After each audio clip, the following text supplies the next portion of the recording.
Good morning, students. So let's start today's class, and today's class topic is formation of interstitial compound. Formation of interstitial compound. So चलो start करते हैं formation of interstitial compound. यानी ऐसे compound जिसका ratio simple ratio नहीं है, यानी इसका कैसा सिंपल रेशियो, ऐसे compound जिसका सिंपल रेशियो नहीं है.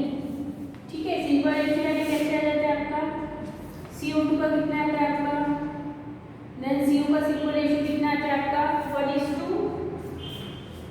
सिंपल रेशियो पता है कि नहीं पता है? सिंपल रेशियो यानी इसका आ जाता है 1:1, 1:2. बट इधर ऐसे एलिमेंट जिसका रेशियो सिंपल रेशियो नहीं होता है वो हमारे कौन से कंपाउंड कहलाते हैं? इंटरस्टेशियल कंपाउंड कहलाते हैं. ठीक है, so they are not form in true chemical bonds. So they are not formed in कैसे रेशियो, इनका simple ratio no simple ratio. ठीक है, second is they are not formed in true chemical reaction. They are not formed in two chemical reaction, or we can say bond. जो हम chemical bond या reaction करते हैं उसमें ये नहीं पाए जाते. ठीक है, okay. So what is interstitial compound? With small atoms like hydrogen, carbon or nitrogen are trapped in the interstitial space within the crystal lattice. The compounds form all interstitial compound. हमने hexagonal octa, हमने hexagonal,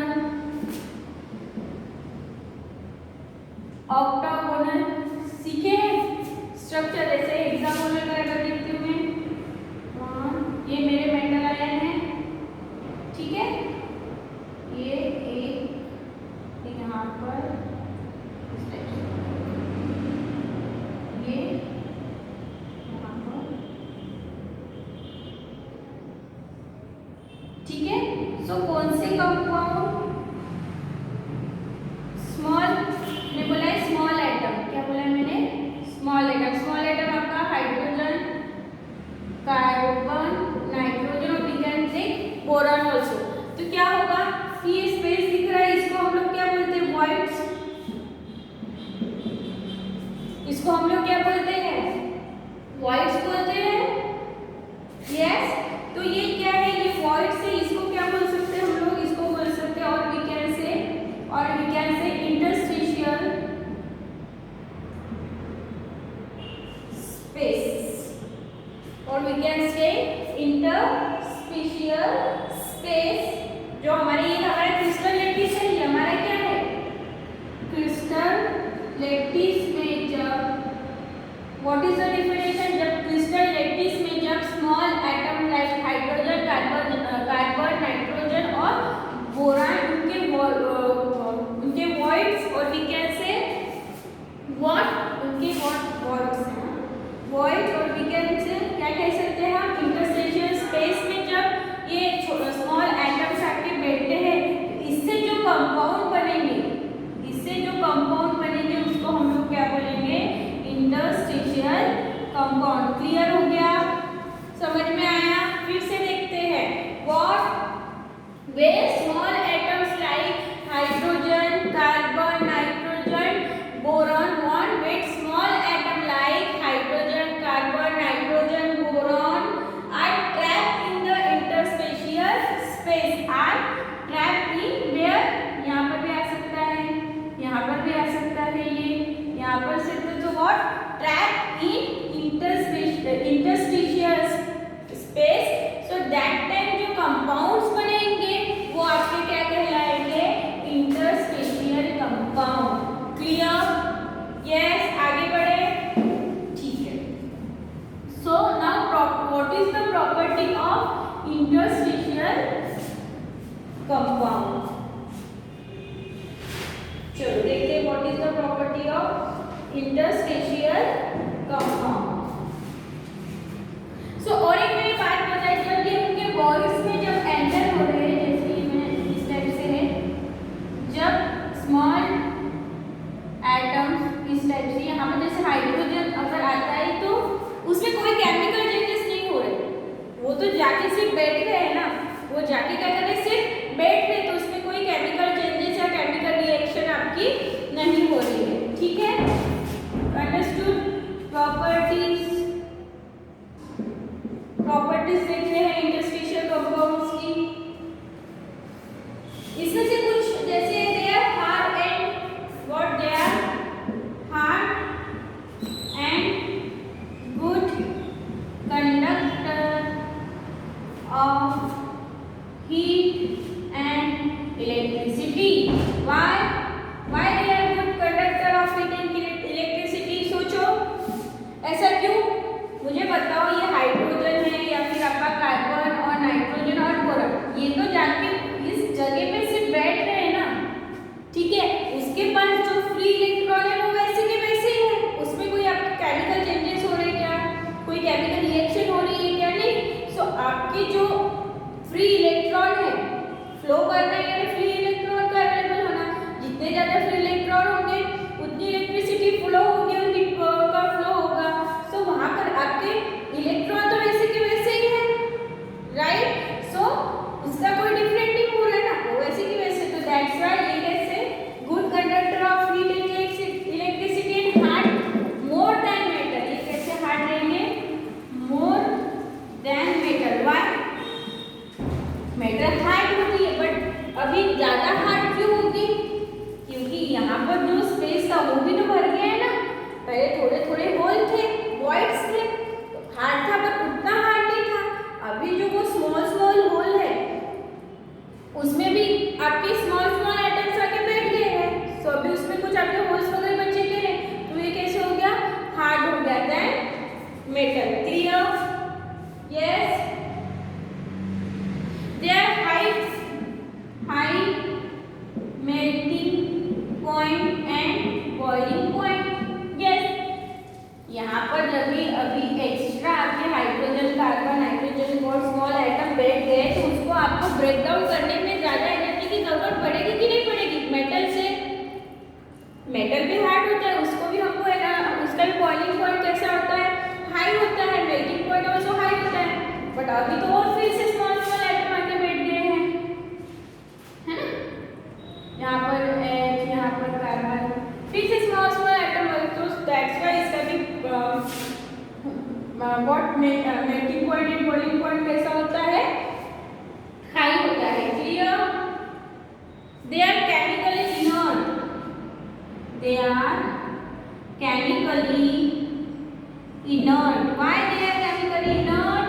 जैसे मैंने आपको पहले भी बताया कि इसमें कोई केमिकल चेंजेस नहीं हो रहे हैं, तो सिर्फ वो आके जो होल है उसमें आके बैठ रहे हैं, कोई केमिकल रिएक्शन नहीं कर रहे, so that's why they are chemically inert. Clear हो रहा है?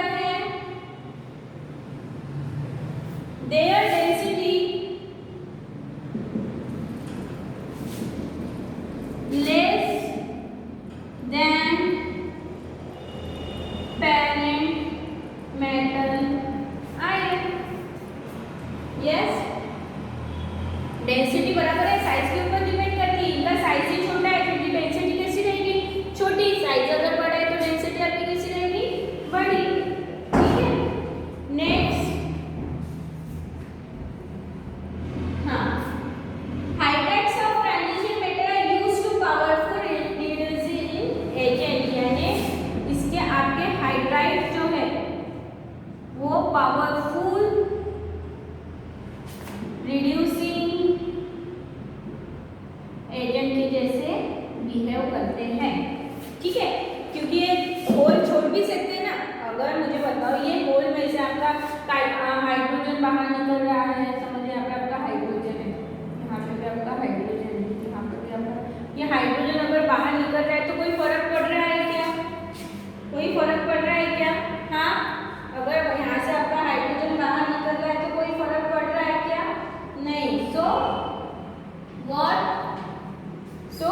oxides also trapped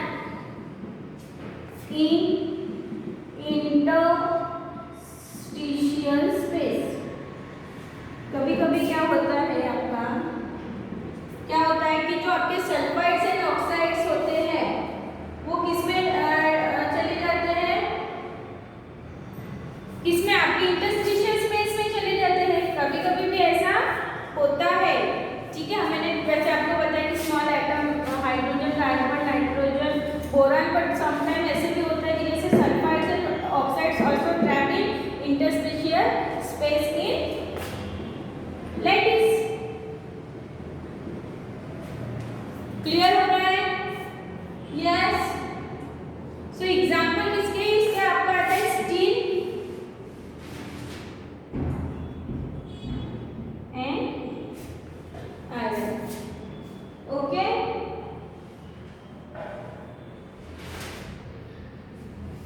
आगे बढ़े. नेक्स्ट है आपका फॉर्मेशन ऑफ एलॉयज.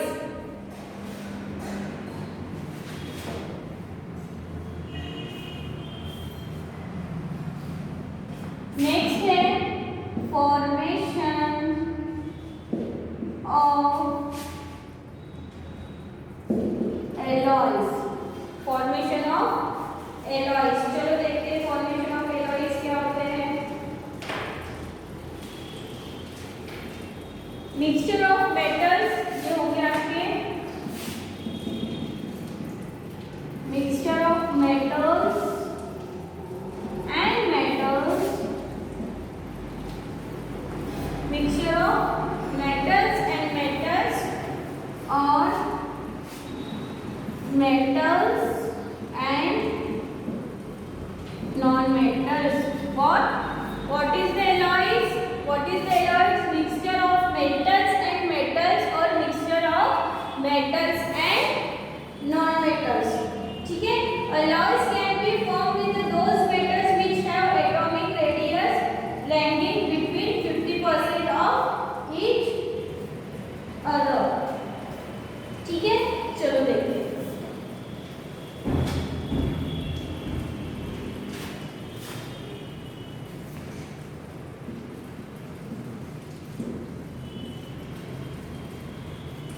ये मैं मेटल बना रही हूँ. ठीक है, ये समझ लो M1, M1, M1, M2, M2, M1,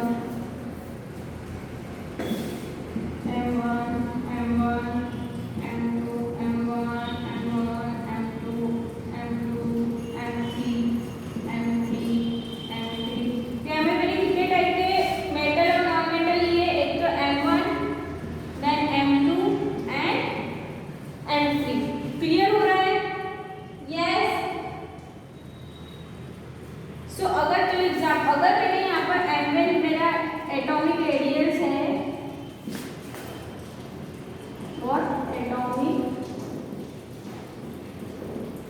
radius, ठीक है, अगर M1 का एटॉमिक रेडियस कितना है 100 पिकोमीटर है, तो M2 का कितना होना चाहिए, एक तो 150 पिकोमीटर होना चाहिए और 85 पिकोमीटर होना चाहिए. सेम M3 का भी 150 पिकोमीटर होना चाहिए या फिर 85 पिको, यानी उससे तो 15 ज़्यादा होनी चाहिए जो आपका मेन मेटल है. ठीक है, जो आपका मेन मेटल है और नॉन मेटल है उससे तो 50% ग्रेटर होना चाहिए या 50% लेस होना चाहिए. क्लियर? Any doubt?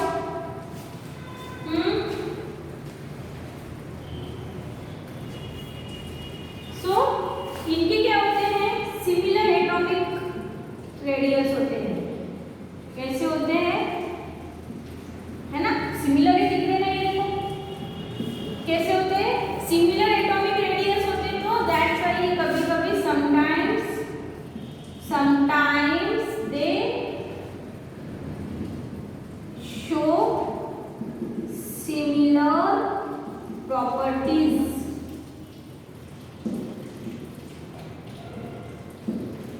क्लियर? समझ में आया? So now they are classified in 2 types.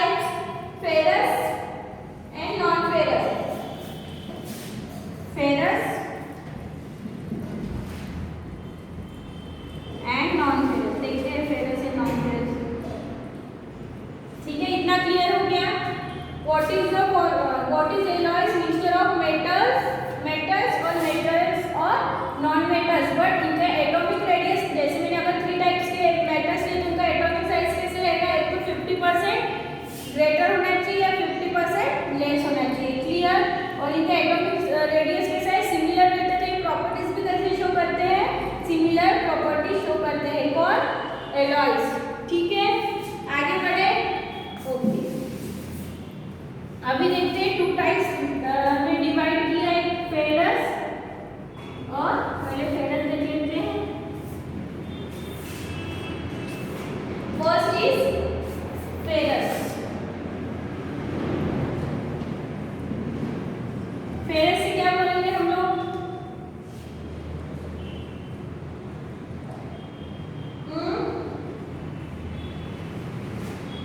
Ferrous alloys have atoms of other element distributed randomly in atoms of iron in the mixture. As percentage of iron is more than they are termed ferrous alloys. यानी इसमें क्या होना चाहिए, आपका 2% carbon present होना चाहिए,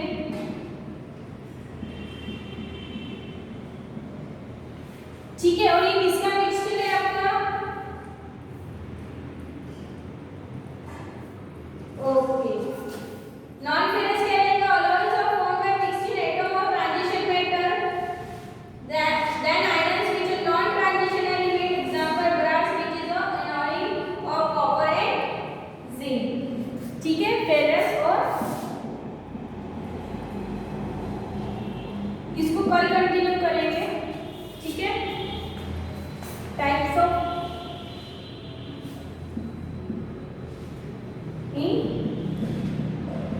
next video, ठीक है। मैं आपको टाइप्स ऑफ जो एलॉयज है थोड़ा डिटेल में मुझे लेना है। टाइप्स ऑफ एलॉयज, उसमें फेरस और non ferrous and uses of alloys, ये मैं आपका नेक्स्ट वीडियो में लूँगी, ठीक है, okay. Good morning students, new point start कर रहे हैं, इनर ट्रांजिशन और वीकनेस है एफ ब्लॉक एलिमेंट्स। उसमें हम लोग लैंथेनाइड और एक्टिनाइड से रिलेटेड पढ़ रहे हैं, पहले प्रॉपर्टीज आती है। सो इसमें आपके क्या होती है, electron fielding for F orbital.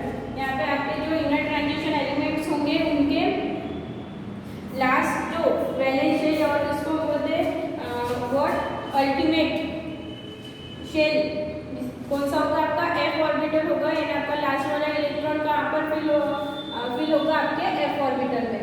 Place separately at the bottom of the periodic table. जब आप पीरियोडिक टेबल में देखोगे इस टाइप से आपको है, और यहाँ पर लैंथेनाइड और एक्टिनाइड करके ऐसे करके आपको फिर से 2 टेबल दिए हैं। So place separately at the bottom of the periodic table. ये आपका कौन सा है, इनर ट्रांजिशन एलिमेंट्स, ठीक है। सबस्टेट्स of 6th and 7th period, ये हमारा कौन सा रहेगा, 6th पीरियड रहेगा, और ये हमारा कौन सा रहेगा, 7th पीरियड रहेगा। सो लैंथेनाइड्स यानी 5D, एक्टिनाइड्स यानी 6D। इट मींस आपका लैंथेनाइड्स से हम लोग चालू करेंगे। लैंथेनाइड्स का एटॉमिक नंबर 57 और एक्टिनाइड्स का आपका है 89। तो लैंथेनाइड्स के बाद के जो 14 इलेक्ट्रॉन्स रहेंगे उसको हम लोग क्या बोल रहे हैं, एफ ब्लॉक एलिमेंट। इसको हम लोग क्या बोल रहे हैं, एफ ब्लॉक एलिमेंट। फिर से जो आपका लैंथेनाइड्स रहेगा उसका एटॉमिक नंबर रहता है 57। तो 57 to 71 के बीच में कितने आपके एलिमेंट्स आ रहे हैं, 14 एलिमेंट्स आ रहे हैं। तो वो आपके कौन से एलिमेंट्स कहला रहे हैं, इनर ट्रांजिशन एलिमेंट्स वो आपके कहला रहे हैं। और उनका लास्ट इलेक्ट्रॉन वहाँ पे जाएगा 4f में, कहाँ पे जाएगा, 4f में। वही एक्टिनॉइड्स जो है आपका उसका एटॉमिक नंबर है 89। सो 89 to 103 इसके बीच में कितने आपके एलिमेंट्स आ रहे हैं, 14 एलिमेंट्स आ रहे हैं। वो भी हमारे क्या कहला रहे हैं, इनर ट्रांजिशन एलिमेंट्स और एफ ब्लॉक एलिमेंट्स कहलाते हैं। इनका लास्ट इलेक्ट्रॉन कहाँ पर जाता है, 5f ऑर्बिटल में जाता है, क्लियर। यहाँ पर आपके टर्म्स एक है अल्टीमेट, मैंने आपको बताया अल्टीमेट को हम लोग क्या बोल रहे थे, वैलेंस शेल, ठीक है। पहले 3 ले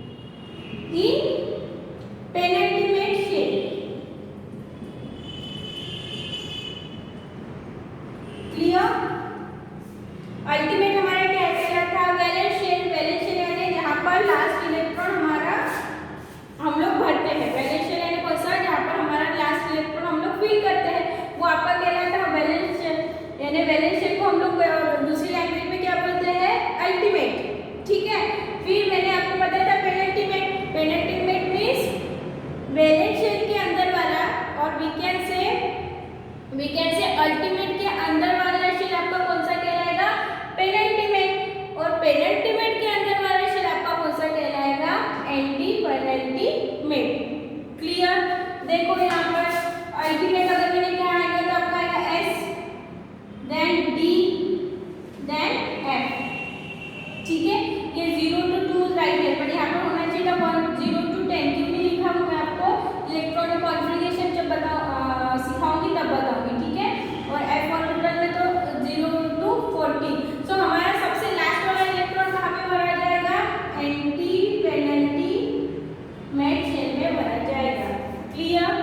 ओके, सो एक बात आपने ध्यान रखी क्या कि यहाँ पर लेंथेनाइड एक्टिनाइड यहाँ पर क्यों रखा है, उसका क्या कारण है, बिकॉज लेंथेनाइड है very much similar to 4f elements, यानी जो आपकी लेंथेनाइड एक्टिनाइड है वो क्या है, बहुत कुछ सिमिलर है। कहाँ बहुत कुछ सिमिलर आपके 4f elements. So that's why we study this two elements in 4 block elements. Clear. कितना समझ में आया। So they have very sensitive electronic configuration. What they have very sensitive electronic configuration. देख के देखो कुछ तो चेंज आ रहा है ना यहाँ पर, देखो ये ऐसा क्यों आया है यहाँ पर, जिसके कारण क्या बोल रहे हैं, they have very sensitive electronic configuration। ठीक है, समझ में आ रहा है।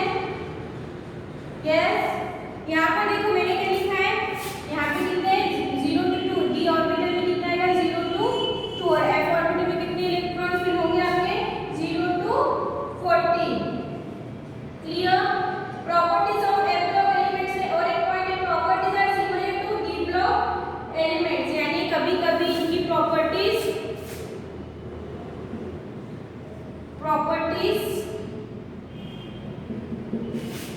similar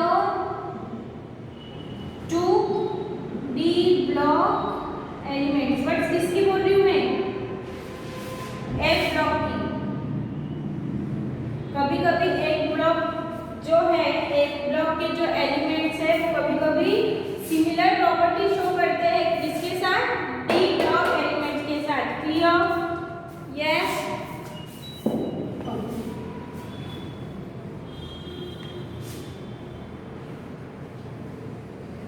चलो नेक्स्ट देखते हैं।